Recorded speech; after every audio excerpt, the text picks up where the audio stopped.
As mentioned earlier, we developed an acute non-tunneled central venous catheter patency assessment algorithm.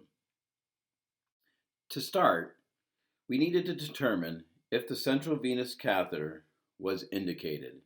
This required a little bit of a pre-assessment looking at the patient's electronic medical record. If no indication was found, then we moved to the next step where we assess the patient's peripheral veins for peripheral IV placement while also having a discussion with the registered nurse. We then contact the medical doctor to get an order to remove the line. If the medical doctor discontinues the central venous catheter, we stop and insert a peripheral IV only if needed. If the doctor says, "No, I will not remove the central line," we ask him for the reason for not removing and document, and then we report that to upper administration so that they understand that a doctor is refusing to remove a central venous catheter that is no longer indicated.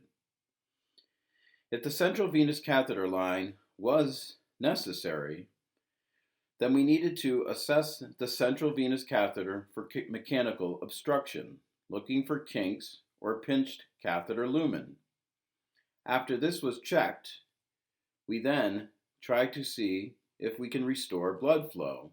If blood flow is restored, we stop and then document our interventions. If the blood flow is not restored, then we check for a thrombotic occlusion. Was it a partial or complete thrombotic occlusion? Either or, we look then for a recent chest x-ray, looking to see if one has been done within the last 4 days. If yes, we reviewed the chest x-ray to see if the PICC line could be retracted 1 to 2 centimeters to see if there was any pinching going on in the vasculature or if it was just a little bit too deep in the right atrium. If there was no chest x-ray, then we would order one.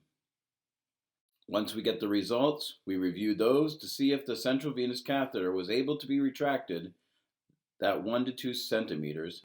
If it could, we would remove the dressing and retract the central venous catheter while applying negative pressure with an empty 10 cc syringe to see if blood flow would be restored. If it was not to be restored, or if we could not retract the PICC line 1 to 2 centimeters and the PICC line was too short, we had to then ask ourselves, should the central venous catheter be replaced?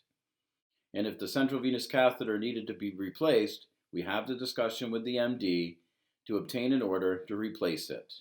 If the catheter was retracted 1 to 2 centimeters and still no blood was restored, then we order alteplase.